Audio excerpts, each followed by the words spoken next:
Bonjour à toutes et à tous et bienvenue pour ce JDBM numéro 6. Il a mis du temps à arriver car j'ai fini l'entièreté du deuxième chapitre de Cold Freiheit. Et oui, je l'ai posté sur Manga Draft, mais je vais tout vous raconter dans cette vidéo. C'est parti.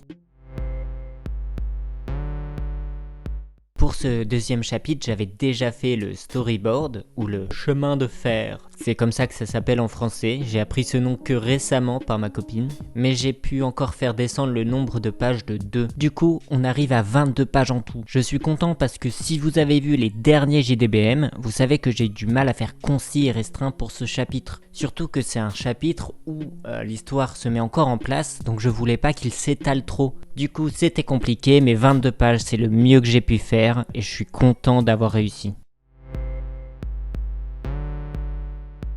Pour ce qui est du dessin, j'ai eu beaucoup de mal à me lancer au début. J'avoue que j'ai eu un petit moment de déprime et du coup, c'était dur de me forcer à dessiner.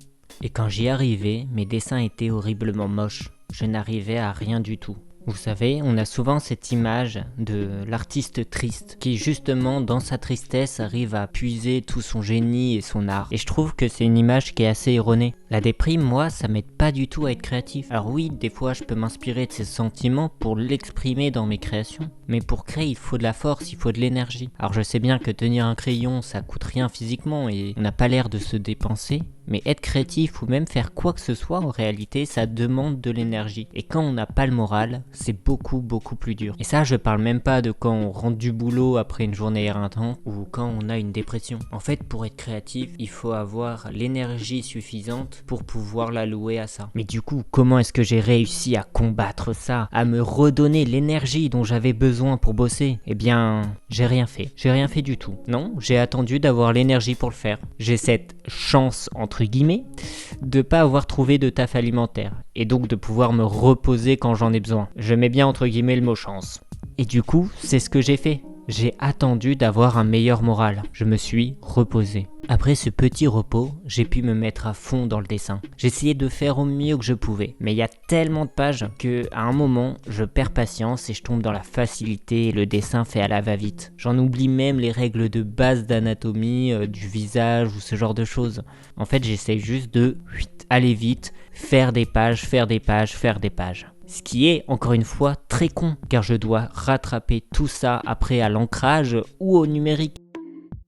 Je vous jure, j'ai refait des cases entières au numérique, car j'avais fait n'importe quoi avant. Et ça me saoule, car j'aime pas la lisseur des traits au numérique. Je trouve que c'est assez compliqué de lever le pied, de prendre le temps et de se dire que c'est pas grave si on produit lentement, tant que ce qu'on fait, on en est fier. Et j'avoue que y a plein de dessins où j'étais pas fier du tout. D'ailleurs, pour rester dans le négatif, j'ai vraiment beaucoup de mal à faire des pauses et des réactions réalistes et non figées, qui m'a amené à essayer d'exagérer les mouvements, car je trouvais que mes personnages étaient trop figés. Sauf que on m'a fait remarquer que c'était toujours le cas, mais qu'en plus maintenant, ils avaient des pauses pas naturelles. C'est vraiment un des points les plus importants sur lequel je dois m'améliorer, je pense. Par contre, je suis très content de mes bruitages. Voilà, je sais pas pourquoi, mais je les kiffe et je suis content. J'ai également beaucoup de mal avec le lettrage. J'ai peur qu'on ne voit pas bien ce que j'écris. Du coup, je mets le lettrage en assez gros. Mais je trouve que les bulles prennent beaucoup trop de place. Et j'ai l'impression que ça alourdit un peu la page. Je vous mets une page à moi et une page d'un autre manga pour comparer et vous me direz ce que vous en pensez. Aussi, les dialogues me donnent du fil à retordre. J'ai eu des retours comme quoi ils étaient un peu plats et creux, qu'ils étaient pas top.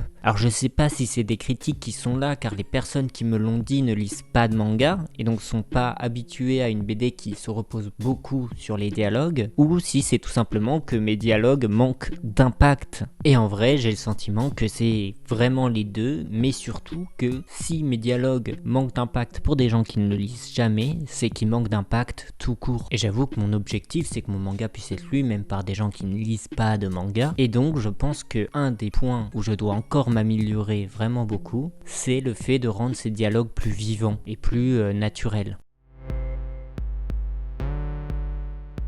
Conclusion, j'ai aimé faire ce chapitre, bien qu'il m'ait pris beaucoup de mal. Surtout que j'avais plein de décors à faire, et c'est vraiment dur. mais j'ai pris du plaisir à les faire. Et ce notamment grâce à une nouvelle plume que j'ai qui me permet de faire les décors pour certains quartiers. Et j'aime beaucoup son rendu, son côté très fin et en même temps assez expressif. C'est vraiment la raison pour laquelle j'ai pris du plaisir. D'ailleurs, vous pouvez aller voir la recherche de design pour les décors sur cette vidéo-là. Mais le mieux, c'est que vous me disiez ce que vous en pensez. Car oui, le chapitre 2 est sorti sur Mangadraft, avec le lien toujours en description.